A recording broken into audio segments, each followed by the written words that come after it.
राधे राधे। आज आप सुनिए माघ मास महत्तम कथा अध्याय 7।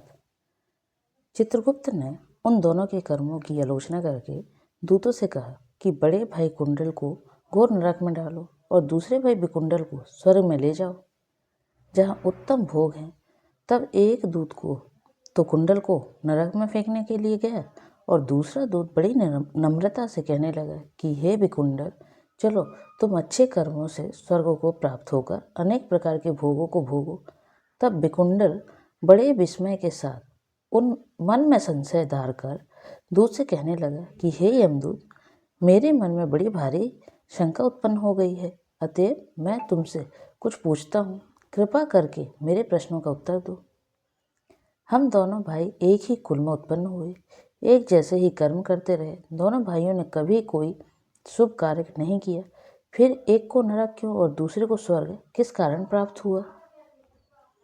मैं अपने स्वर्ग में आने का कोई कारण नहीं देखता। तब यमदूत कहने लगे कि हे विकुंडल, माता पिता, पुत्र, पत्नी, भाई बहन से सब संबंध जन्म के कारण होते हैं और जन्म कर्म को भोगने के लिए ही प्रतीत होता है। जिस प्रकार एक वृक्ष पर अनेक पक्षियों का आगमन होता है, उसी तरह इस संसार में पुत्र, भाई, माता पिता का भी संगम होता है।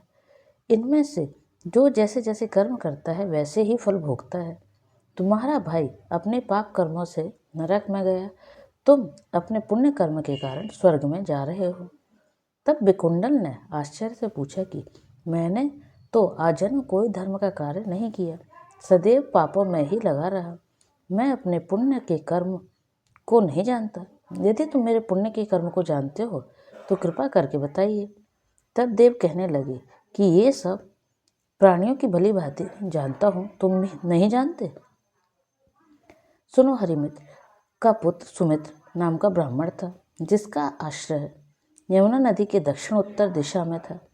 उसके साथ जंगल में ही तुम्हारी मित्रता हो गई और उसके साथ तुमने 2 बार माघ मास में श्री यमुना जी में स्नान किया था।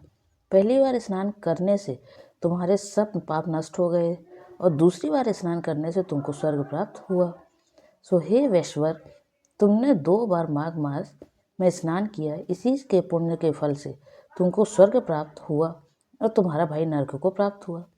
दत्तात्रेय जी कहने लगे कि इस प्रकार वह भाई के दुखों से अति दुखित होकर नम्रतापूर्वक मीठे वचनों से दूतों से कहने लगा कि हे दूत, सज्जन पुरुषों के साथ 7 पग चलने से मित्रता हो जाती है और यह कल्याणकारी होती है।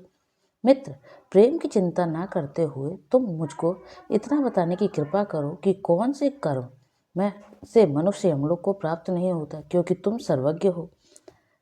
ये थी अध्याय 7 की कथा। आगे की कथा से जुड़ने के लिए चैनल को सब्सक्राइब कीजिए एवं प्लेलिस्ट पर जाकर पिछली कथाएं देख सकते हैं। तब तक के लिए राधे राधे।